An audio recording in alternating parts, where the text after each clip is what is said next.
Vous les utilisez tous les jours, des dizaines de fois par jour même. Vous êtes drogué comme moi à leurs algorithmes. Ils influencent vos comportements, vos vies. Vous vous en servez en ce moment même pour regarder la lucarne. Vous ne voyez pas où je veux en venir? Regardez. My name is Tim Cook. I've been Apple CEO since 2011. Thank you for the opportunity to be here today. Mr. Bezos, I believe you're on mute. I'm sorry. Thank you for the opportunity to testify. Vous l'avez compris, on va parler des GAFA, ceux qu'on appelle les Big Tech aux États-Unis. Apple, Google, Facebook et Amazon. Depuis plusieurs mois, ils inquiètent un peu tout le monde, les défenseurs de nos libertés, les chefs d'État, les patrons d'entreprise. Pourquoi tant de défiance? Déjà parce qu'ils sont tous américains et surtout parce qu'ils sont devenus incontrôlables. Un chiffre pour comprendre, la valorisation boursière des 4 GAFA réunis dépasse les 5 000 milliards de dollars, l'équivalent de la totalité de notre CAC 40. 5 000 milliards et à force d'engranger des bénéfices, les GAFA n'ont plus aucun lien avec ce pourquoi ils ont été créés. Aujourd'hui, Google n'est plus un moteur de recherche, mais la base de données personnelle la plus sophistiquée au monde. Facebook n'est plus un réseau social, mais un géant de la messagerie et connaît nos interactions par cœur. Apple n'est plus un constructeur d'ordinateurs, mais une entreprise qui vend à la fois des enceintes connectées, des abonnements de journaux et même des cartes bancaires. Bref, leur marché a évolué à tel point que ces GAFA sont même devenus le marché en lui-même. Certains les accusent aussi de menacer nos démocraties et leur régulation commence à peine. Elle reste en fait à inventer. C'est le sujet de cette lucarne, épisode 9. Plusieurs questions donc, faut-il davantage réguler ces entreprises? Faut-il les démanteler? Et pourquoi maintenant? Cette prise de conscience en fait a démarré en mars 2018 avec l'affaire Cambridge Analytica. Du jour au lendemain, on a pris conscience que des applications externes pouvaient utiliser Facebook pour aspirer des données les plus privées de centaines de millions d'utilisateurs, notamment à des fins électorales.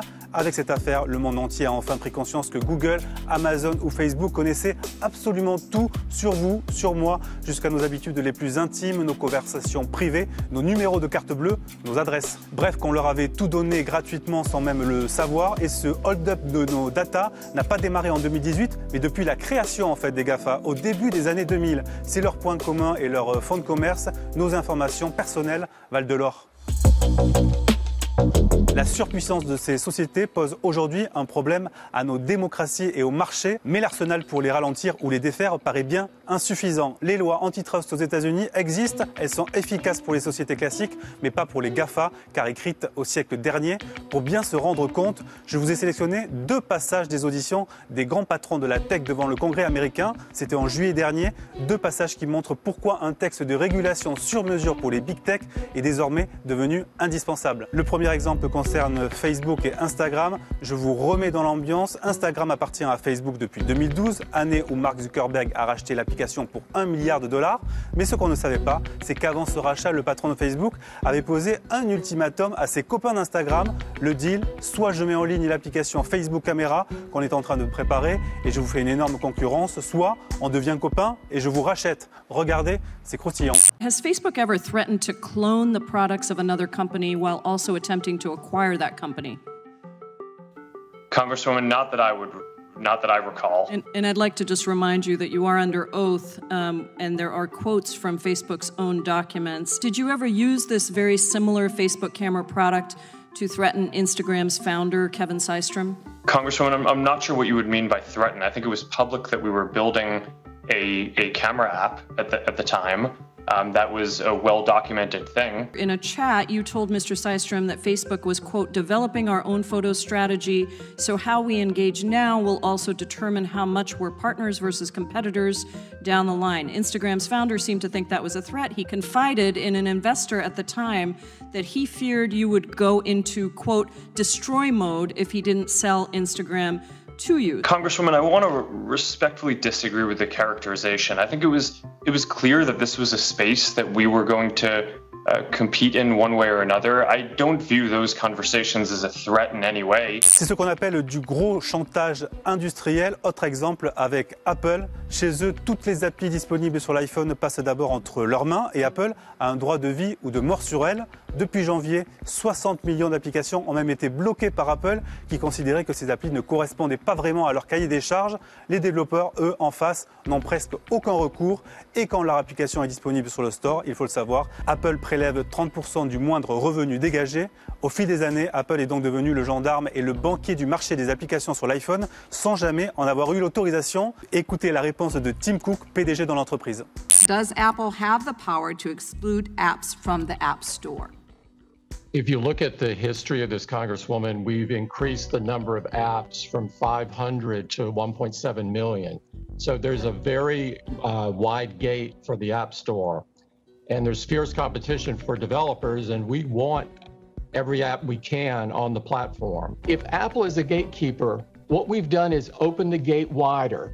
We want to get every app we can on the store, not keep them off. Et aujourd'hui, aucune loi n'oblige Tim Cook à séparer ses activités téléphone et appli. Et cette question du démantèlement, c'était même un sujet de la présidentielle américaine. Je ne vais pas abandonner et laisser une poignée d'entreprises avoir le monopole sur notre économie et notre démocratie. Il faut qu'on se batte. Il faut renforcer les lois contre la concurrence déloyale et démanteler ces entreprises. En fait, ça fait des années que les États-Unis tentent de déconstruire des entreprises devenues trop puissantes. Historiquement, les premiers démantèlements date de la fin du 19e siècle, à l'époque de Rockefeller. Ce magnat du pétrole qui contrôlait 91% de la production aux États-Unis avait vu son entreprise Standard Oil être divisée en des dizaines d'entreprises régionales après 5 ans de procès. Même chose en 1984 avec le démantèlement d'une des plus grosses entreprises télécom au monde, AT&T, qui comptait à l'époque plus d'1 million de salariés. Va-t-on arriver à démanteler ces GAFA surpuissants? Pour certains, c'est déjà trop tard. C'est en tout cas la thèse de ce livre que je vais vous montrer, L'âge du capitalisme de surveillance. Shoshana Zuboff, professeure à Harvard, nous explique sur 700 pages comment et pourquoi nos comportements ont été hackés depuis plus de 20 ans. We think we know what we're giving them, but it's not the case. They are taking so much from what we give them that we have no idea about. For example, you're making plans on Facebook for your family and friends to have dinner this evening. They don't care about what you write. They care about, do you use exclamation points? Do you use bullet points? When you make plans... Why do they care about that? Because those are the predictive signals. Analysts have shown that you can take these kinds of signals of the kind of personality that you have, translated into what's called the 5-factor personality test. And with that personality test, other kinds of things can be inferred. Your sexual orientation, your political orientation, all kinds of things about yourself that you never intended to disclose. We now live in a world where, see, in 1986, 1% of information was digitalized. In 2013, 98% of information was digitalized. Most of what went digital is all of the information about our lives, because we've either put it online or they've extracted it from our lives. So now we have this world where we know almost nothing about them and they know everything about us. Comment lutter? Toujours selon l'universitaire, il n'y a pas de secret. Surveillance capitalists fear one thing. They fear law.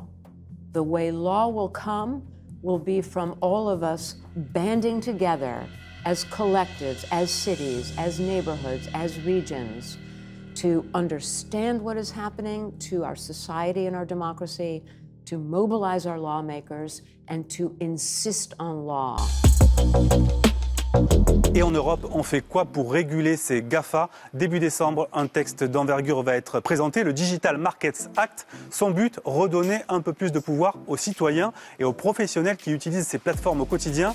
Et pour y voir plus clair, on est allé interroger Laura Caielli, journaliste à Politico, spécialiste de cette future nouvelle législation. Est-ce que ça peut changer des choses dans notre quotidien à nous, ce texte? Alors à très long terme, peut-être. Car l'un des objectifs, c'est de faire émerger de nouvelles entreprises numériques. Donc à très long terme, ça pourrait avoir un impact parce qu'on verra peut-être un nouveau réseau social ou un nouveau moteur de recherche ou quelque chose comme ça. C'est surtout censé changer des choses dans le quotidien des entreprises qui utilisent ces boîtes. Donc par exemple, un vendeur Amazon. Donc si vous vendez sur Amazon, ça peut changer la façon dont vous opérez. Parce que l'une des choses que la Commission veut empêcher, c'est par exemple quand ces entreprises, donc Amazon ou Google, quand elles favorisent leurs propres produits par rapport à ceux de leurs concurrents dont elles sont aussi l'intermédiaire. Donc si vous êtes un vendeur Amazon et que cette loi passe, ce qui va prendre des années, Amazon n'aura plus le droit de favoriser ses propres produits par rapport aux vôtres. Vous l'avez compris, la data, mes data, vos data sont une ressource abondante, chère mais extrêmement sensible car elle peut influencer vos comportements, de vos intentions d'achat à vos choix lors des élections démocratiques. La data est l'or noir virtuel de notre époque et il doit être plus équitablement réparti. Merci d'avoir suivi cette lucarne très longue spéciale Big Tech.